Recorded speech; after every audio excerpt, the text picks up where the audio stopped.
வெகு காலத்திற்கு முன் சோமநாடு என்ற நாடு வளம்மிக்க நாடாக இருந்தது.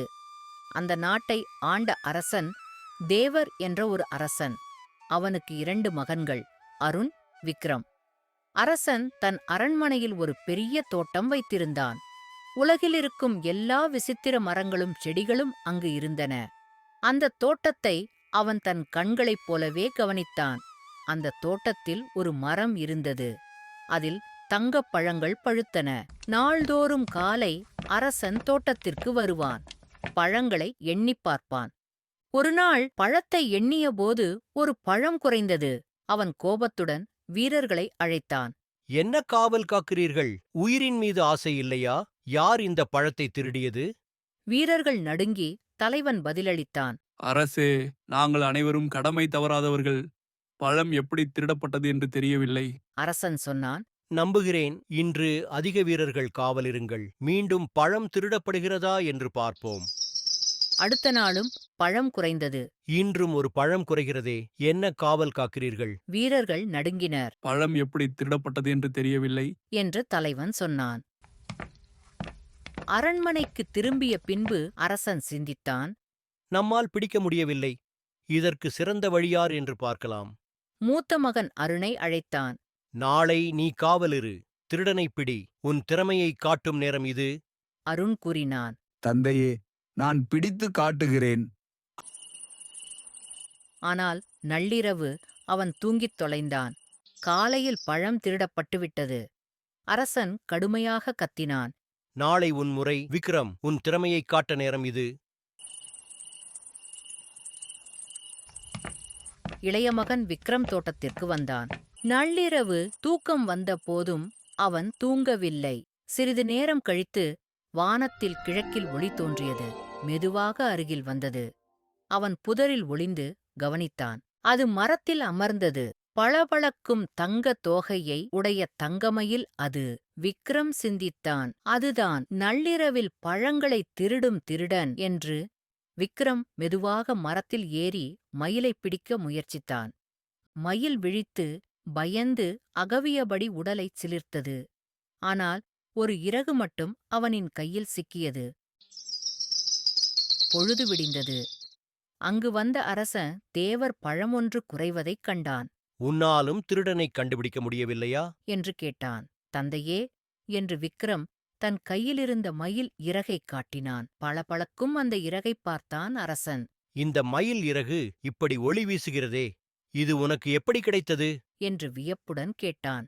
தந்தையே, நள்ளிரவில் தங்கத் தோகையை உடைய தங்க மயில் ஒன்று இங்கே பறந்து வந்தது. அதுதான் பழத்தை திருடித் தின்கிறது. அதை பிடிக்க முயற்சித்தேன்.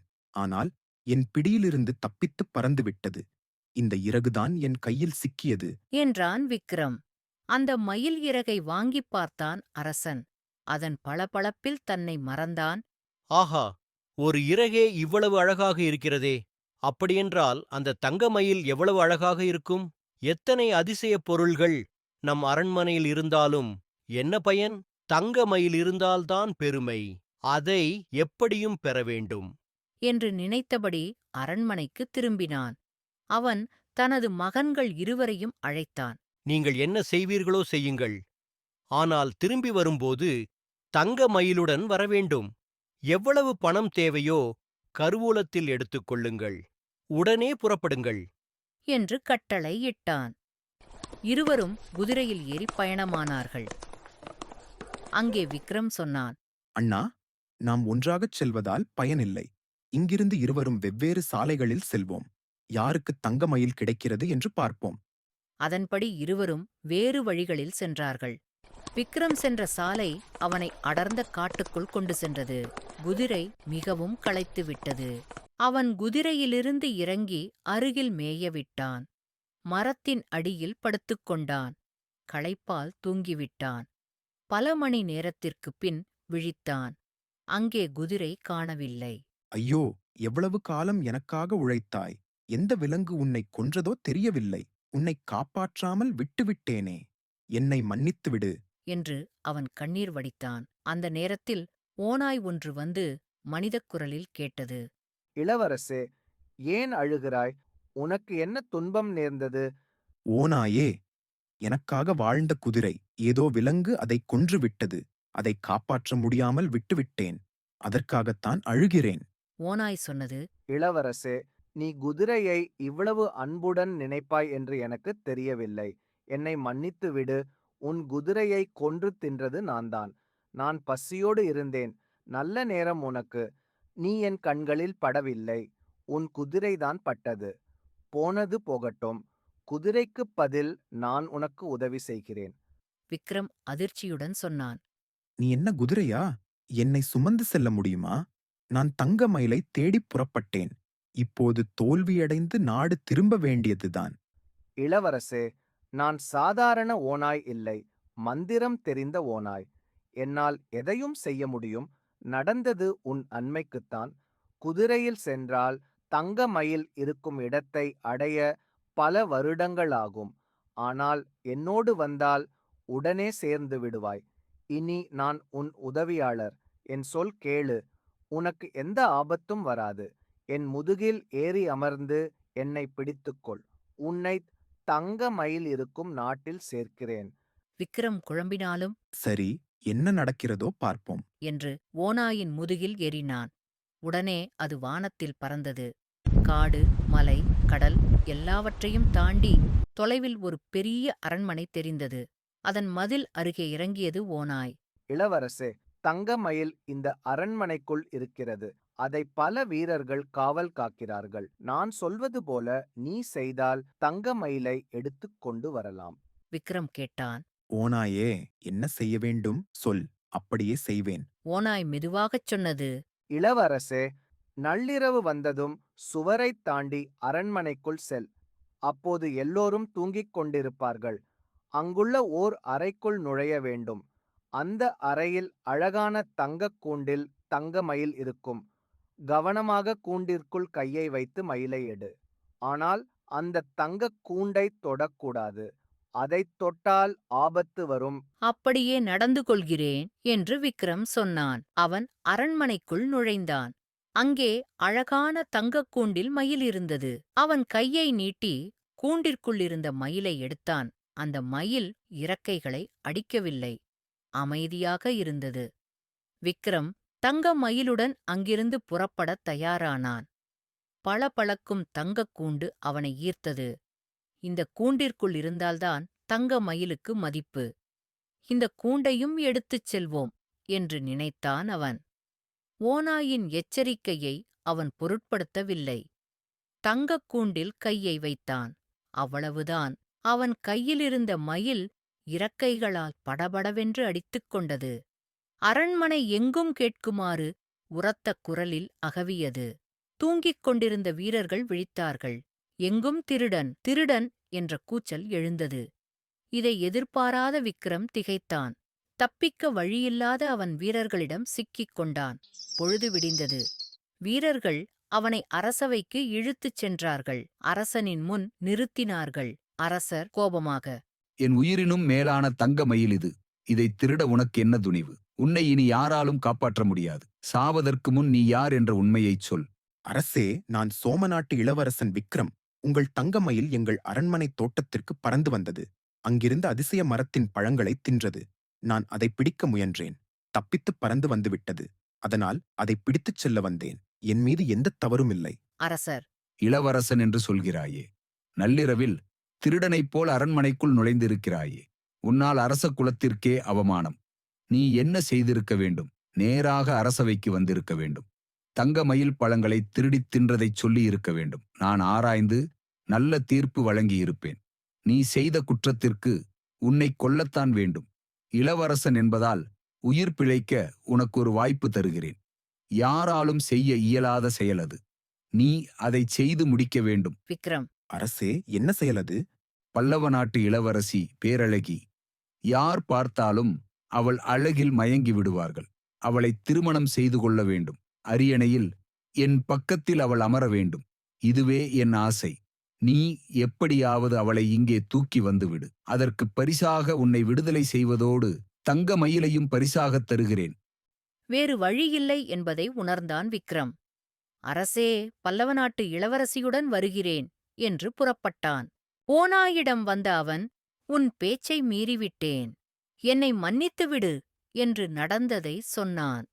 என் பேச்சைக் கேட்டிருந்தால் நீ எளிதாக தங்கமயிலுடன் வந்திருக்கலாம். பல்லவ நாட்டு இளவரசியை தேடும் ஆபத்தும் ஏற்பட்டிருக்காது.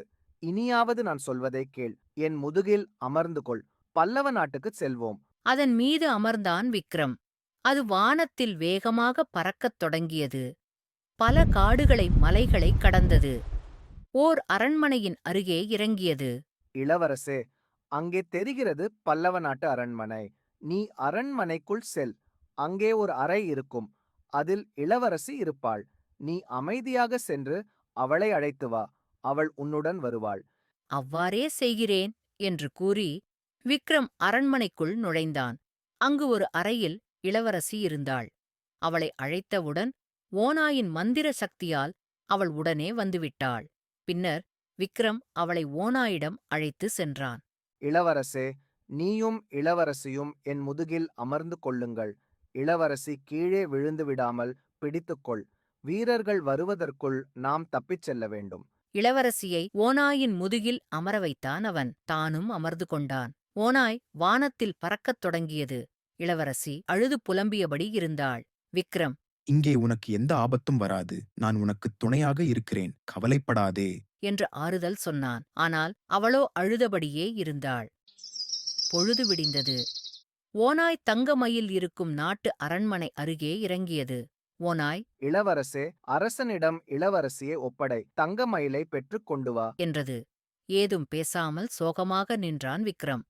இளவரசே, இளவரசியை ஒப்படைப்பதில் என்ன தயக்கம்? எதுவாக இருந்தாலும் தயங்காமல் சொல். ஓநாயே, நீ எத்தனையோ உதவிகள் எனக்குச் செய்திருக்கிறாய். நான் செய்த குற்றங்களையும் பொறுத்துக் கொண்டாய். பேரழகியான இவளைப் பார்த்ததும் நான் காதல் கொண்டு விட்டேன். இவள் இல்லாமல் எனக்கு வாழ்வு இல்லை. இவளுக்கும் அந்த கிழ அரசனுக்கும் திருமணம் என நினைத்தாலே உள்ளம் நடுங்குகிறது. நீதான் எனக்கு உதவி செய்ய வேண்டும். இளவரசே, நீ துன்பப்பட நான் விடுவேனா? எல்லாம் உன் எண்ணப்படி நடக்கும். நான் சொல்வது போல செய். ஓநாயே, என்ன செய்ய வேண்டும் சொல். இளவரசே, முதலில் இளவரசியை எங்காவது ஒளித்து வைப்போம். மந்திரத்தால் நான் இளவரசியாக மாறுகிறேன். என்னை அரசனிடம் ஒப்படை. தங்க மயிலை உனக்கு தருவான். மயிலுடன் இங்கு வந்து இளவரசியை அழைத்து கொண்டு புறப்படு. நான் அரசனை ஏமாற்றிவிட்டு வந்து உங்களுடன் சேர்ந்து கொள்கிறேன். அருகிலிருந்த குடிசை ஒன்றில் இளவரசியை மறைந்து கொள்ளச் சொன்னான். அவளும் மறைந்து கொண்டாள். அந்த ஓநாய் மந்திர சக்தியால் இளவரசியாக மாறியது. அவளை அழைத்துக் கொண்டு அரண்மனைக்குச் சென்றான் அவன். இளவரசியைப் பார்த்த அந்த கிழ அரசன் மகிழ்ச்சியில் துள்ளினான். அரசன், இளவரசே, என் ஆசையை நிறைவேற்றி விட்டாய். நான் சொன்னபடியே தங்கத் தோகையை உடைய தங்கமயிலை தருகிறேன் என்றான். தங்கமயில் அங்கு கொண்டு வரப்பட்டது. அதனைப் பெற்று விக்ரம் இளவரசி இருந்த குடிசைக்கு வந்தான். அவளையும் அழைத்துக் கொண்டு இருவரும் இனிமையாகப் பேசிக்கொண்டே சென்றார்கள். அங்கு அரசன் இளவரசியின் வருகைக்காக ஆவலுடன் காத்திருந்தான். அவள் மெல்ல நடந்து வந்து அரசன் அருகில் அமர்ந்தாள். அவளின் முகத்தைத் திரும்பிப் பார்த்த அரசன் அவள் ஓநாயாக மாறியிருந்தாள். அரசன் அந்த அதிர்ச்சியில் அவன் மயக்கமடைந்து விழுந்தான். அங்கிருந்த ஓநாய் வெளியே பாய்ந்தது. வேகமாக ஓடி இளவரசியுடன் சென்று கொண்டிருந்த இளவரசனின் அருகே வந்தது. அவர்கள் மூவரும் மகிழ்ச்சியாகப் பேசிக் கொண்டே நாட்டை நோக்கிப் புறப்பட்டார்கள். இளவரசனின் நற்பண்புகளை அறிந்த இளவரசி அவன் மீது காதல் கொண்டாள். அண்ணன் அருண் பல இடங்களில் அலைந்து திரிந்தும் தங்கமயிலை கண்டுபிடிக்க முடியவில்லை. ஏமாற்றத்துடன் திரும்பிய அவன் அங்கிருந்து புறப்பட்டான். வழியில் அவன் தங்கமயிலுடன் வரும் தம்பி விக்ரமைக் கண்டான். பேரழகியான இளவரசியையும் பார்த்தான். அண்ணனைக் கண்ட விக்ரம், அண்ணா, முயற்சியில் வெற்றி பெற்றுவிட்டேன். பாருங்கள், தங்கமயில், அழகான இளவரசியும் கிடைத்தாள். தம்பி பெருமை அடைவதை அவனால் தாங்க முடியவில்லை. அவனுக்கு பொறாமை ஏற்பட்டது. பின்னர் இருவரும் சேர்ந்து நாட்டை அடைந்தார்கள்.